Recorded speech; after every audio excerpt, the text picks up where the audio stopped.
Boa noite a todos. Estamos mais uma vez com o projeto Despertar do Sensei e hoje nós estamos com um curso de Fisiologia Esportiva aplicado ao rendimento do Judô e Psicomotricidade. Serei eu e o professor Emerson Miranda, ambos professores de Educação Física e também pós-graduados. Vamos começar aí sobre psicomotricidade, ok? Muito bem, para a gente poder falar um pouquinho de psicomotricidade, a gente precisa entender a etimologia da palavra, né? Psico significa mente, motric, movimento, idade do nascimento ao envelhecimento. Então, é toda a estrutura da criança que vem lá do nascer até o envelhecer. Entenda o conceito de psicomotricidade. Aqui a gente vê várias crianças brincando, se divertindo junto com a professora da escola. Para ter uma ideia mais um pouco simples, mas fundamentada sobre psicomotricidade, então nós temos o nascimento da criança. Quando a criança nasce, os primeiros anos são extremamente fundamentais para o desenvolvimento humano, a maturação do indivíduo. Então nós temos lá o recém-nascido, tem reflexos subcorticais, um mês de vida ele segue a luz, 3 meses de vida ele sorri, balbucia, 3 meses ele sustenta a cabeça, 4 meses agarra objetos, 5 meses gira sobre o abdômen, 6 meses mantém-se sentado, 7 meses preensão palmar, 8 meses pinça, pega objetos, 9 meses põe-se sentado, 10 meses engatinha, 11 meses ele fica de pé, dá passos com apoio ou caminha só também. Aí vem 12 meses, 13, 14 meses e assim vai. Geralmente, o primeiro ano de vida, né? Essa estrutura da criança, são as atividades fundamentais do ser humano nesse momento, é muito importante porque vai refletir nos anos seguintes, ok? Aí nós temos na psicomotricidade, o movimento é compreendido como resultado dos componentes que formam o sujeito. Aí nós temos, dentro dos movimentos, nós temos a estrutura cognitiva, afetiva, social e motora. Se pensar no cognitivo, na inteligência, tem um pensador muito importante chamado Vygotsky, que ele falava da zona proximal, da zona real, da atividade em conjunto, em grupo. O grupo social, a criança, ela aprende junto com outros, ela não aprende sozinha, ela tem que estar junto com outras pessoas para estar aprendendo. E isso, esse pensador chamado Vygotsky, da educação, ele desenvolveu muito isso, ok? E a afetividade, nós temos afetividade, nós temos o carinho, o sentimento. Aí um outro pensador chamado Vallon, ele que desenvolveu essa estrutura para poder ensinar crianças, fazer com que a criança se desenvolvesse. Aí nós temos o social, relacionamento em grupos, aí volta a falar do Vygotsky, né? E o motor. Quando a gente fala em motor, desenvolvimento motor, a gente tem que pensar num biólogo muito importante chamado Piaget. O Piaget, ele falava sobre a maturação do indivíduo. A cada 2 anos, 2 anos e meio, a criança evolui, o ser humano evolui de uma maneira geral. Gente, sistema psicomotor humano precisa ser observado nas crianças que chegam até as academias, seja de judô, jiu-jitsu, kickbox, muay thai, enfim, taekwondo. Algumas estruturas que a gente vai elencar aqui, a tonicidade, equilíbrio, lateralidade, noção de corpo, orientação espacial, orientação temporal, praxia global e praxia fina. Gente, são detalhes que aprende-se quando é criança. O primeiro ano de existência, até o segundo ano, tem alguns escritores que dizem que é o primeiro ano de existência, outros dizem que é até 2 anos, mas o fato é que essas atividades, essas mobilidades, elas têm que acontecer. Ou seja, a criança tem que aprender a gatinhar, tem que aprender a rolar, tem que aprender a sentar, tem que aprender a pular, tem que aprender a fazer algumas atividades que, quando chega na fase de 7, 8 anos que está entrando no judô, qualquer atividade esportiva, seja de arte marcial ou atividade física, na educação física, ela precisa saber. E tem criança que não consegue. Tem criança que tem dificuldade de pular, tem criança que tem dificuldade de mexer os membros porque elas não dissociam os membros. Para elas, os membros são todos grudados. Pensa num ser humano adulto que anda na rua, não sei se vocês já viram pessoas assim, que andam na rua e esbarram em todo mundo. Esbarra em um, esbarra em outro, esbarra no... Ela não tem um senso de de que não pode esbarrar. Por quê? Porque muitas vezes essa criança, quando era pequenininha, com 1 ano de vida, estava andando no andador. E aí o andador é como se fosse uma estrutura que protege a criança. Então ela está acostumada ao quê? Bateu em alguma coisa, beleza, estou aqui, estou em pé, estou firme, estou seguro porque eu bati em alguma coisa. Bati em outra coisa, estou firme, estou seguro, porque o andador ele tem essa função, né? Não deixar a criança cair e tal, tudo. Quando chega na fase adulta, a criança começa a esbarrar nos outros. Só esbarrando nos outros que ela vai ver que ela está segura. Entende? O adulto, né? Ele sente que está seguro, por quê? Porque esbarrou. Tá certo? Por quê? Porque quando era criança, teve essa questão aí do andador. Ok? Muito bem. Crianças que entram no judô ou em qualquer atividade esportiva de uma maneira geral e não conseguem acompanhar o outro. Você fala para a criança, entra o sotogari, e você mostra o sotogari. Né? A criança não consegue fazer o sotogari, porque ela desenvolve por repetição. Né? Então ela olha e repete, tentativa e acerto. Então ela vai tentando, vai acertar. Só que tem criança que não consegue. Por mais que tente, ou às vezes não tenta. Ela não consegue fazer, ela tem uma dificuldade, tem um bloqueio. Esse bloqueio gerou na onde? Lá no primeiro ano de existência.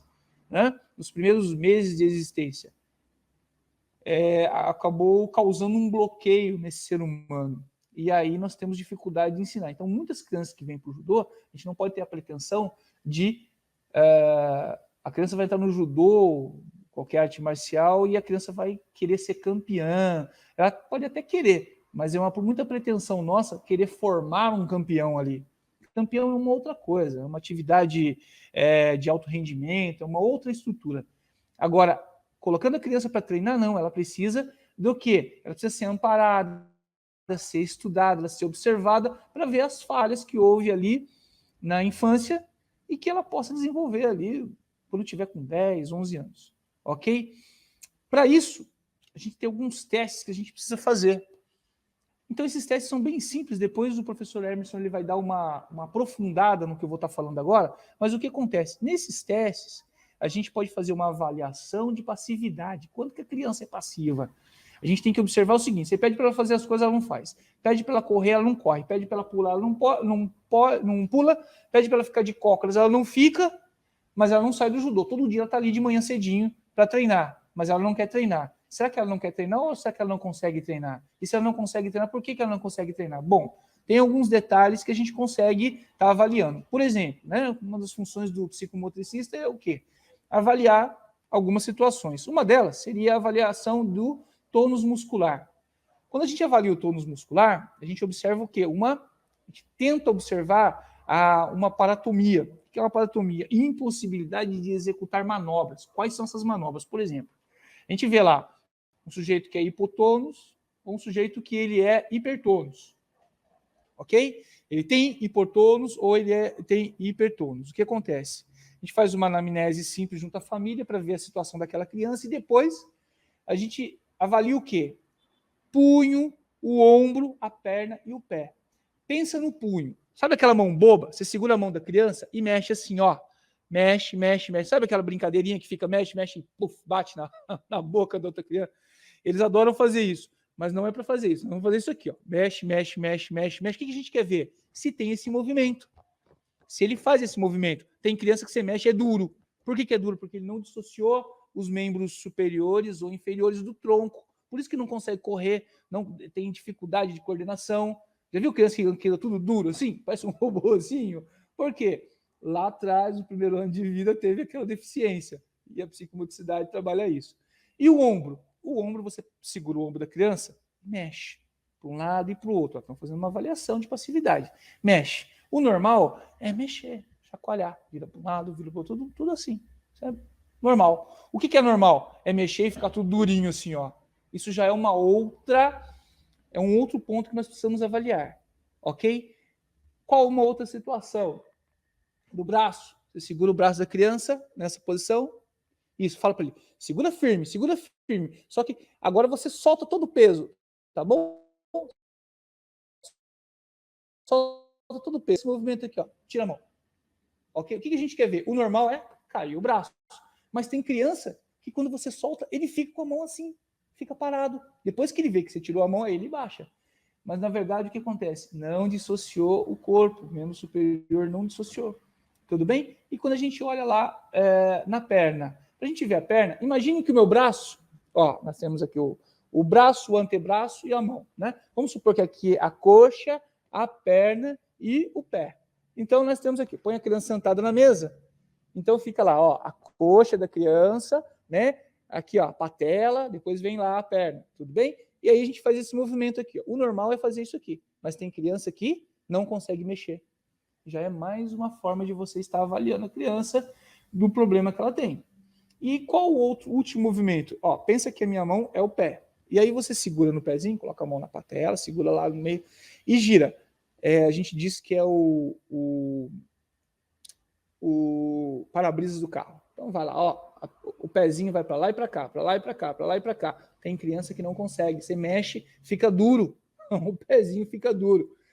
O que você entende sobre isso? Nós entendemos que a criança houve um bloqueio, houve um cercear, houve não houve uma evolução normal nos primeiros anos, no primeiro ano de vida, na verdade. Ok? Não houve essa evolução normal. Como é que se faz para melhorar isso? Ora, aí nós vamos ter o quê? As atividades lúdicas, as atividades que a gente aprende na educação física. Atividades lúdicas são as brincadeiras, e nós vamos trazer isso aí, quem vai dar, se não me engano, o sensei Hirakawa, o Fernando, né? Ou o irmão dele, Makoto, agora eu não sei qual dos dois que vão desenvolver isso, mas eles vão falar só sobre educação física escolar, sobre as atividades lúdicas, e aí a criança vai, através dessas atividades, dessas brincadeiras, essa criança que for cerceado esse direito, essa coisa dela evoluir essa estrutura de maturação no primeiro ano de vida, ela vai desenvolver nas atividades práticas, nas atividades lúdicas, nas brincadeiras que precede o judô em si, ou a arte marcial em si, ok? Muito bem, e agora eu já vou passar para o meu professor Emerson. Por favor, professor Emerson. Okay. Bom, gente, eu vou dar sequência aqui no que o professor e no sensei Marcelo falou, tá? Ele deu uma ampla ideia para vocês da questão do relacionamento dessa criança, desse indivíduo, com o meio exógeno, com o ambiente que ela vive, que o ambiente que ela se relaciona, quando ele citou a questão do andar dessa criança e ser atrapalhada para se deslocar, batendo nas coisas, ou com a dificuldade de executar os movimentos. Agora, a gente vai conversar um pouco sobre a parte de fisiologia e a interferência da fisiologia nesses aspectos, ok? Para isso, é importante a gente entender o que é o sistema nervoso e qual é a interferência e a importância dele nessa condição da psicomotricidade. O sistema nervoso, ele é constantemente cheio de eletricidade. O sistema nervoso é a suprema rede de comunicação e coordenação do corpo. Olha só, rede de eletricidade e coordenação do corpo.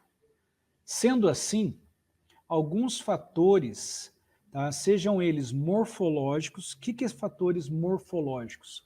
São aqueles fatores que determinam, que são alterados pela anatomia, pela forma que é feito esse órgão no corpo, tá? Ou seja, por alguns fatores bioquímicos. O que são esses fatores bioquímicos? São as interferências de substâncias exógenas, seja eles alimentos, drogas, suplementos, ausência muitas vezes de alimentos, algumas patologias. Tão vasto esse sistema e complexo que numa estimativa, só para a gente ter uma ideia, se todos os nervos fossem isolados e unidos no corpo, um pela extremidade do outro, a gente poderia dar a volta ao mundo 2,5 vezes. Se eu pegar um indivíduo e começar a emendar o sistema nervoso, neurônio no outro, um indivíduo eu dava a volta no mundo 2,5 vezes. Tá? Então, o sistema nervoso ele é composto de quê?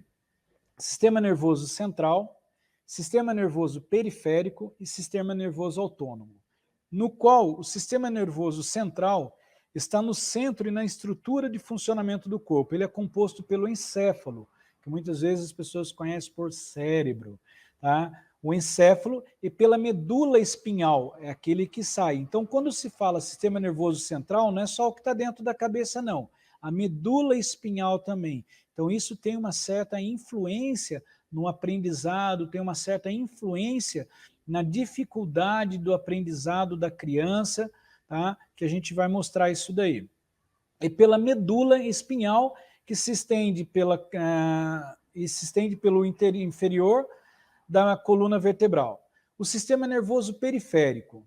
Do sistema nervoso central, se ramifica 43 pares de nervos. É como se eu pegasse o nervo, está saindo da coluna, pela coluna, e dali quando ele sai para ir para os órgãos, para os músculos, ali eu já considero o sistema nervoso periféricos, tá? Sendo que 12 pares deles, eles ficam dentro do cérebro, ali embaixo, na base, tá? A partir do encéfalo e 31 a partir da medula espinhal. Na medula espinhal para baixo, eu tenho 31. À medida que se dividem, percorrem caminhos sinuosos entre órgãos, tecidos, e infiltram cada minúsculo recanto e abertura do corpo. Tá? E sistema nervoso autônomo. O que é o sistema nervoso autônomo? A sua função é primariamente automática, por tratar de atividades como controle da pressão sanguínea e ajuste da velocidade do batimento cardíaco. Eu não consigo fazer da seguinte situação. Tá? Para de bater, coração. Para de respirar, pulmão. Para de fazer inflar pulmão. Não consigo fazer isso. Isso é comando do sistema nervoso autônomo. Já o sistema nervoso periférico contrai o braço, relaxa o braço, contrai o braço. Isso eu já tenho o domínio dele, ok? Contudo, eu tenho os lóbulos cerebrais. O que são lóbulos do cérebro?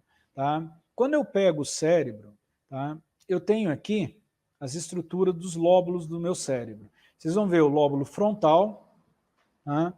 O lóbulo parietal, que fica mais acima aqui, tá, nessa região, o lóbulo temporal, que fica aqui do lado, tá? E atrás o lóbulo occipital, e abaixo dele o cerebelo. Quando eu falei para vocês as mudanças que muitas vezes a gente possa ter, tá? O Marcelo citou aquele momento, primeiro ano de vida da criança, que possa ser estimulado ou não, tá? Para melhorar a psicomotricidade dessa criança ao longo da vida dele. Aqui, a gente tem essa importância, porque muitas vezes a mãe, tá, tem aquela mania de deixar a criança deitada, ninguém mexe. É meu bebê, ninguém mexe. E não estimulo. Só para vocês terem uma ideia, a questão da tonicidade que o sensei Marcelo falou. Antigamente, a gente tinha o hábito de botar a criança amarradinha no cobreiro, presa aqui. Tá? Aí, o fato do bebê tentar se movimentar e se mover dentro daquele cobreiro que chamava, né? Acho que era cobreiro, que era preso naquilo, aquilo forçava a estrutura muscular dessa criança, mandando um estímulo para o nervo aferente até o cérebro, tá? Que estimulava os nervos eferentes, mandar estímulo novamente de tonicidade muscular. Hoje, muitas vezes, a gente tem crianças que são hipotônicas, que não têm tônus muscular, que são fracas. Por quê? Tudo os pais fazem por eles. O estimular da psicomotricidade, correr, saltar, lateralidade, arremessar, subir, é desestimulado, porque tem sempre alguém fazendo por eles. As crianças hoje não sabem subir numa árvore. Por quê? Esses lóbulos do cérebro, a gente vai entender, não foram estimulados. Um exemplo, o lobo frontal, tá? A parte frontal. A produção da fala, iniciação de movimentos e aspectos da personalidade estão baseados nesse lobo. Então, quando vocês tiverem um aluno, uma criança, que você vê que ela tem uma dificuldade de falar, uma dificuldade de dicção ali para estar conversando, tá? Chama o pai, faz aquela anamnese familiar que o sensei Marcelo falou. Olha, vocês já passaram ele no neurologista, já passaram essa criança no neurologista, já viu se tem alguma lesão Porque às vezes a criança tem uma hipoatividade do lóbulo frontal, que interfere na fala dela, tá? Que vai interferir no comportamento dela lá na frente, no futuro. O lóbulo parietal, tá? Que fica, vamos lá, o lóbulo parietal, aqui em cima. Qual que é a função desse lóbulo parietal? Na área na qual sensações corpóreas como tato, temperatura, pressão e dor são percebidas e interpretadas na região denominada córtex somato sensitivo. Muitas vezes, muitos dos alunos, a gente percebe aquele aluno, gente, aquele atleta ali, ele não sente dor, gente. Ele entrou numa chave ali que não está sentindo. E muitas vezes não é maldade, não é querer se demonstrar, tá, que é superior ao adversário, mas ele tem alguma anomalia no lóbulo parietal que a sensação de dor dele é imperceptível. Ou é muito aguçada, é aquela criança que você encostou nela, ela já chora. Você encostou, ela tomou uma entrada de golpe, caiu sentada, chora, reclama. Aí a mãe começa a perceber, meu filho só chora, mãe, passa no neurologista, vamos dar uma olhadinha, pede para o neurologista dar uma olhada, se dá só o caminho, pede para ele fazer um exame para a gente ver se os lóbulos cerebrais dele está tudo normal, se ele tem mais sensibilidade de algum lóbulo do cérebro que tenha mais estímulo a isso ou não. Isso é importante. O lóbulo occipital, tá? Está a área relacionada principalmente à análise e interpretação de informações visuais provenientes de sinais nervosos sensoriais enviados pelos olhos. Olha só onde fica o lóbulo occipital.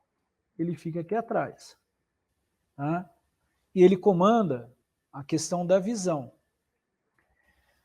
Eu uso óculos. Aqui. Sem ele eu não enxergo nada. Tá?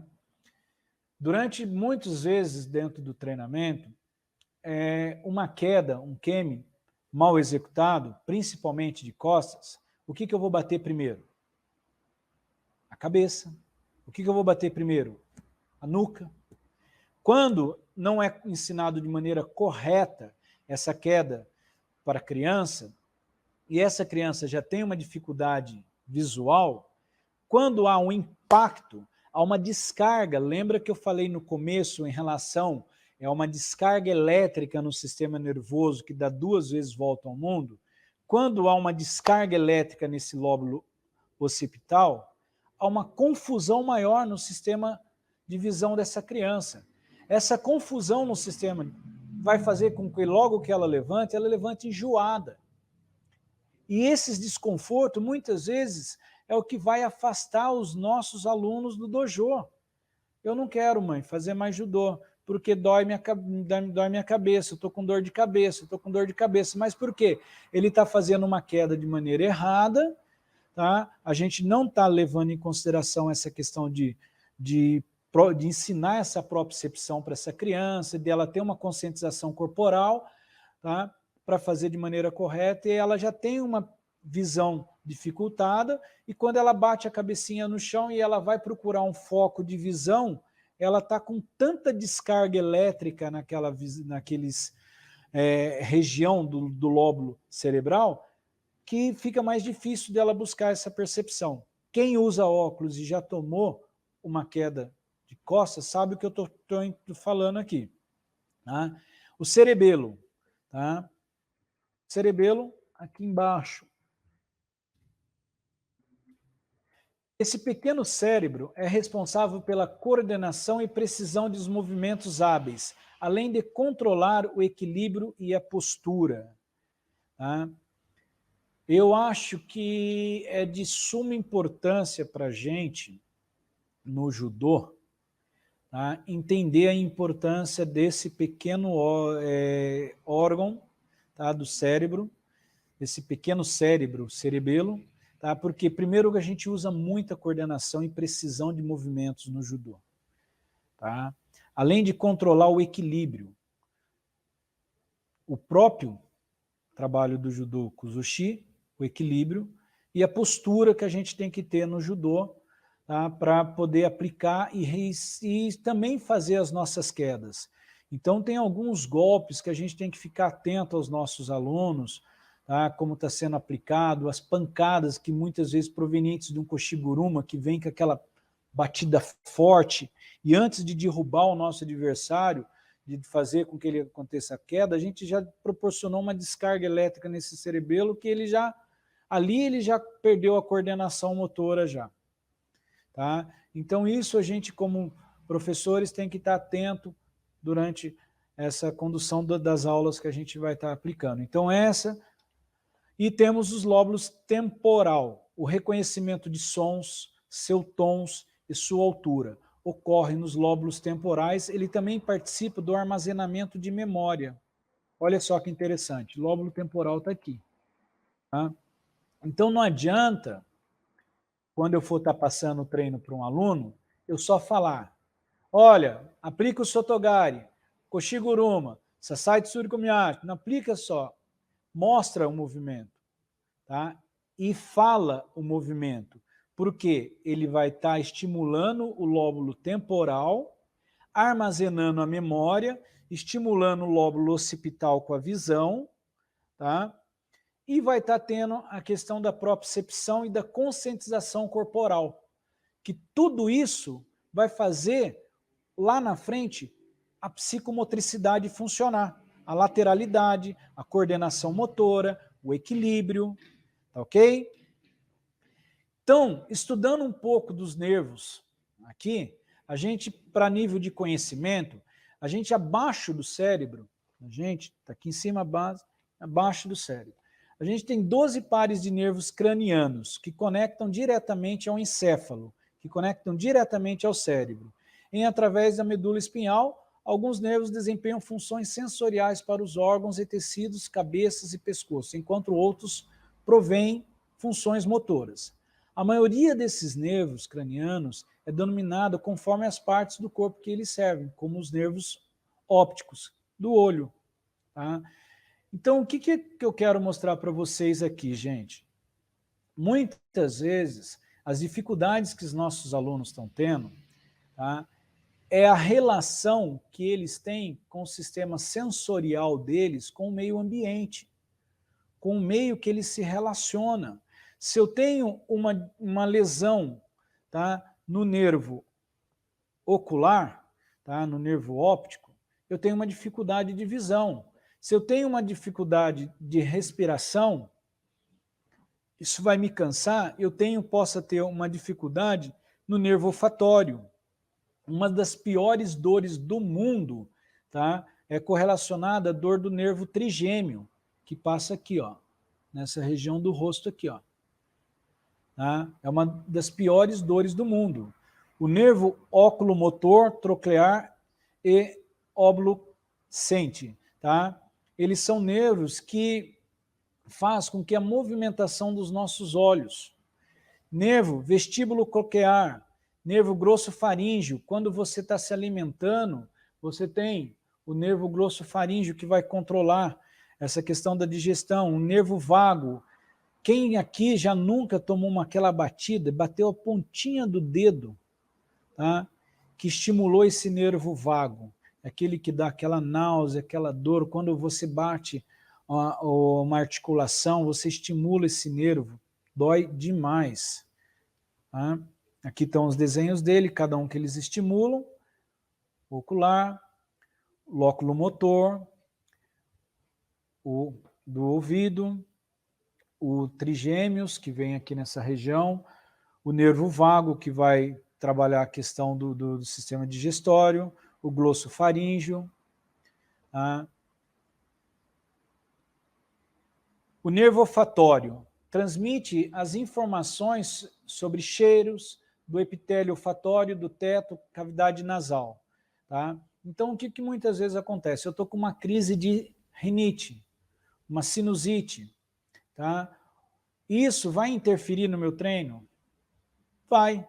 Se eu tenho sinusite, se eu tenho doenças pulmonares obstrutivas crônicas, vai interferir. Se eu entrar num lugar em que o perfume está muito alto, ou se lá na anamnese eu botei que tenho rinite e o tratamento do dojo foi lá e colocou um produto, um Varsol, um produto químico que tem um cheiro muito alto, eu já mexi com o nervo olfatório, que vai causar uma alteração química no meu sistema nervoso central, no encéfalo, que vai ter dificuldade de desenvolvimento do treinamento. Aquele treino vai ser péssimo para mim, eu não vou conseguir ter rendimento no treinamento.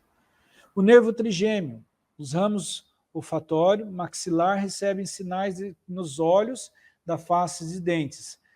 As fibras motoras mandibulares controlam os músculos da mastigação e das fibras sensitivas, trazem sinais da mandíbula.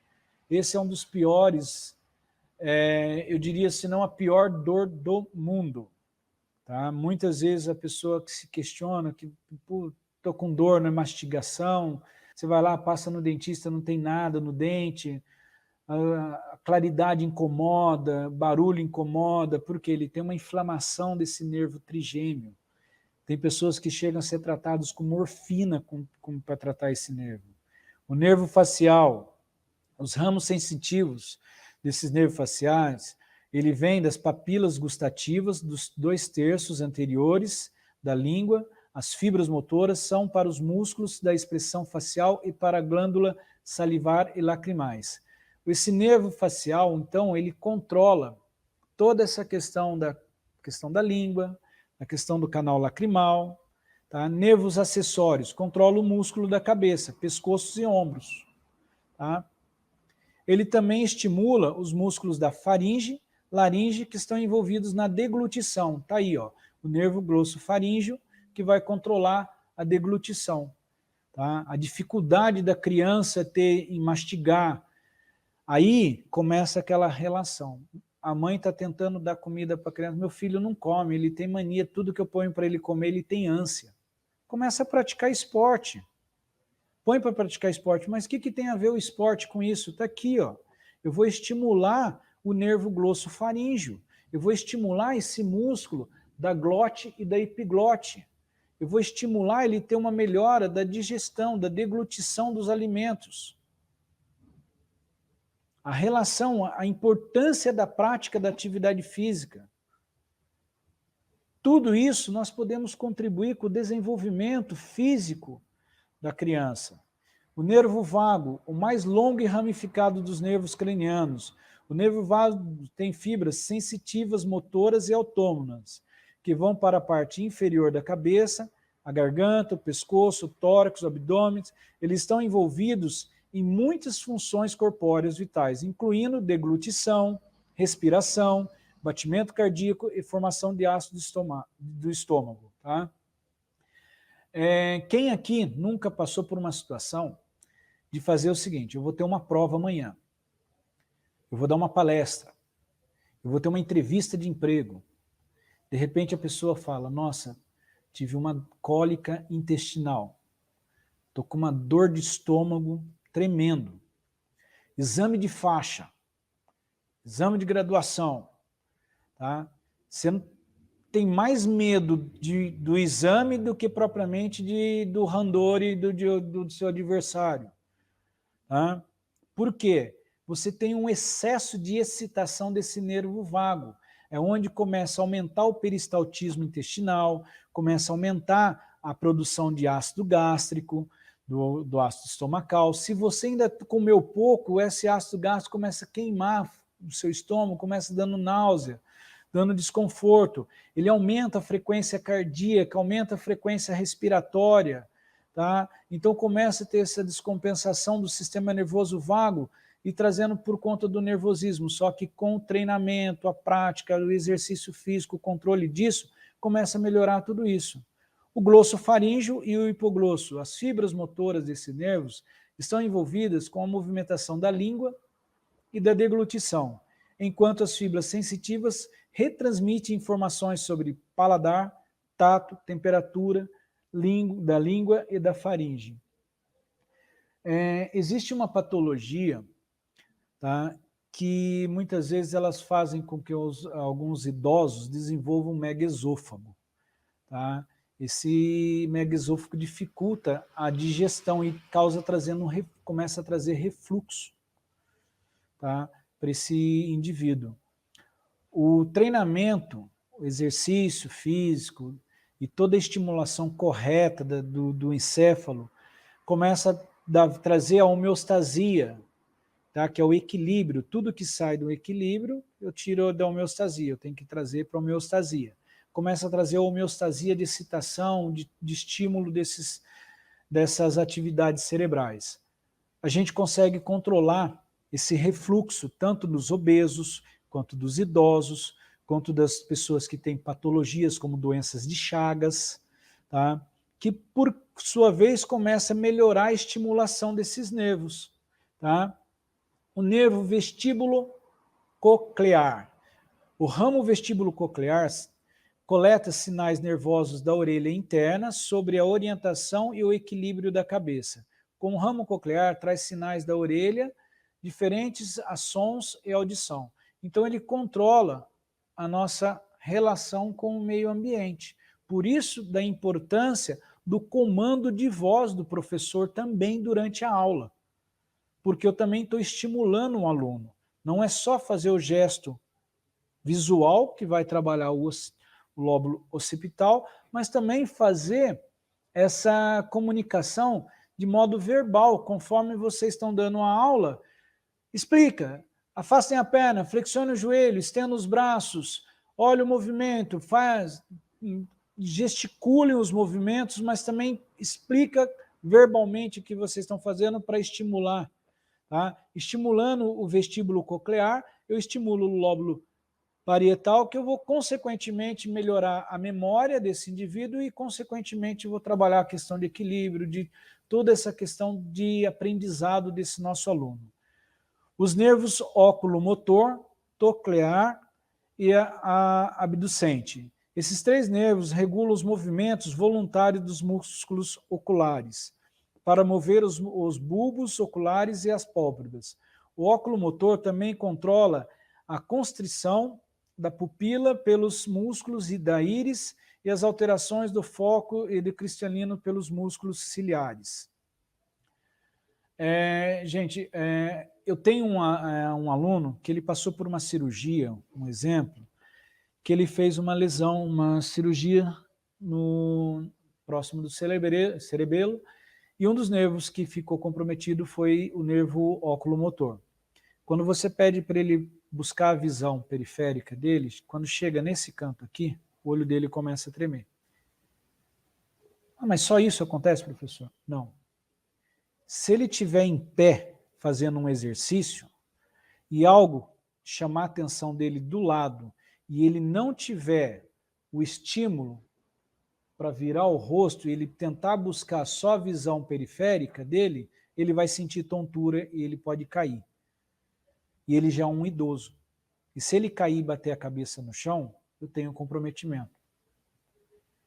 Então, mais uma vez eu falo para vocês, a importância de estudar, a importância não é só fazer movimento, nós somos educadores, a importância do conhecimento, tá? É um horizonte sem fim. Então, isso é muito importante. O nervo óptico. O nervo óptico traz informações visuais dos bastonetes e cones da retina para o córtex visual no cérebro. Vocês perceberam que, no meu caso, eu vou fazer um treino no dojo. Tirei o óculos.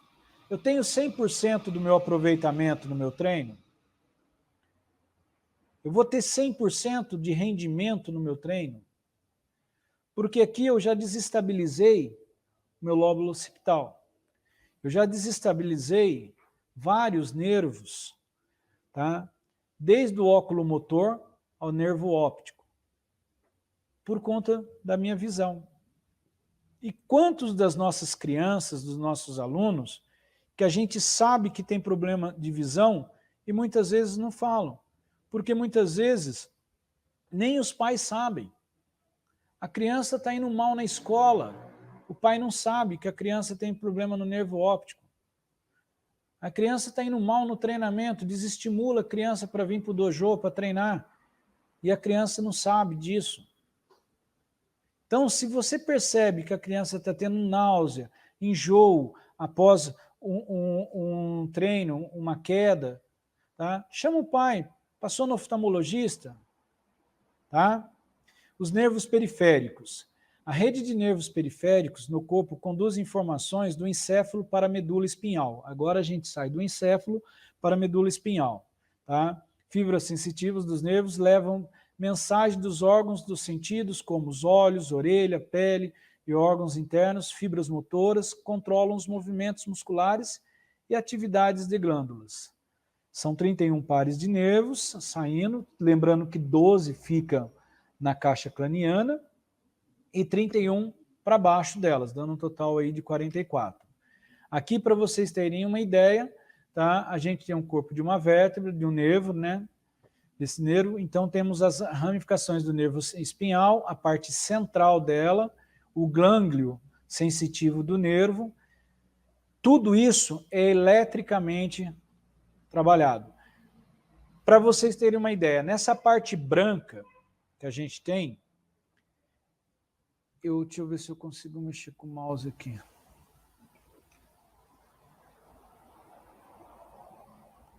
Eu não consigo mexer com o mouse aqui.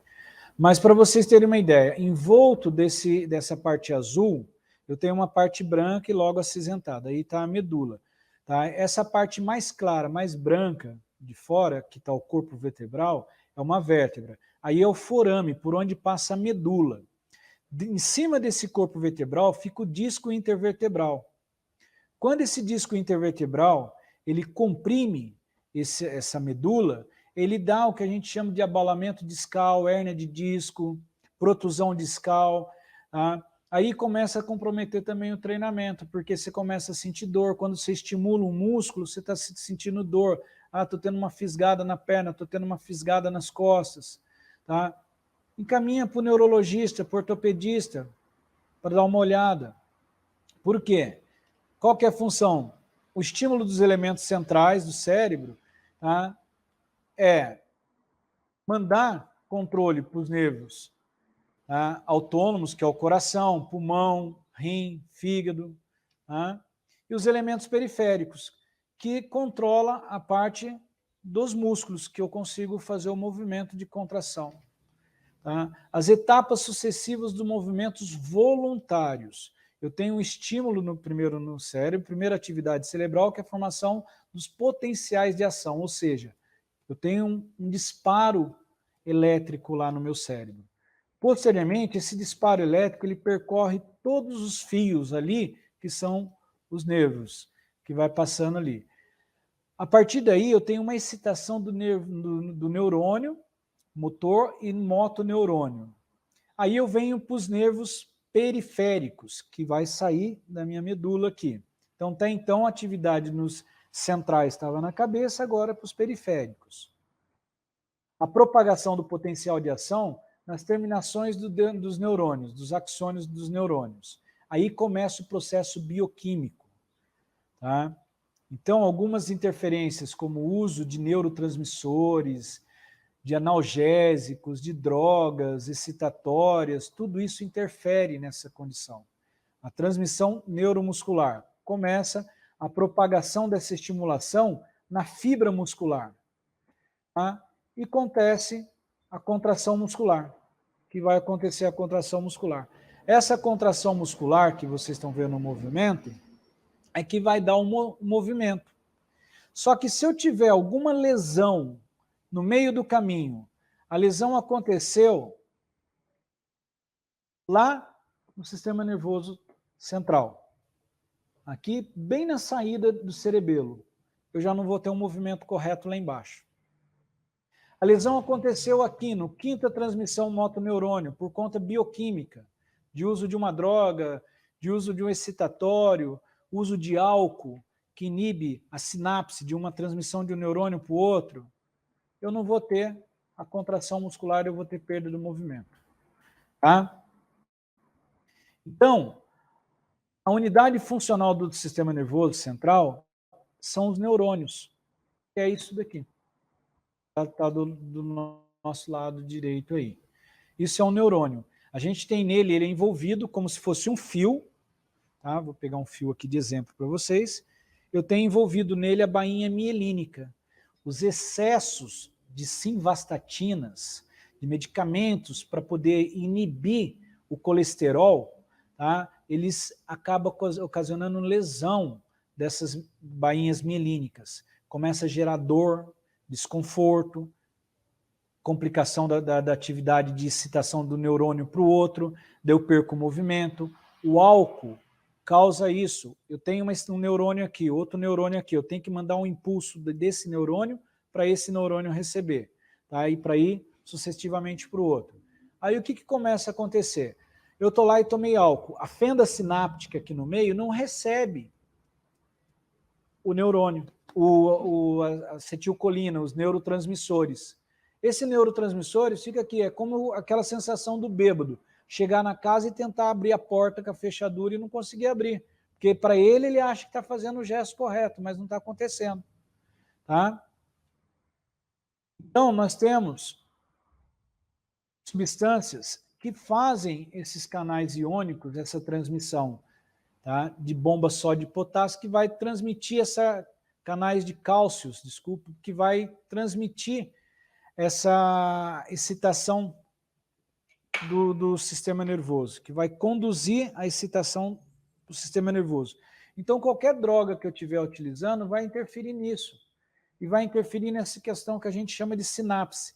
Aí embaixo, a gente consegue ver um botão do sistema nervoso, embaixo vocês veem essas vesículas, essas bolinhas vermelhas, meio rosada, que são neurotransmissores, elas que excitam o próximo neurônio.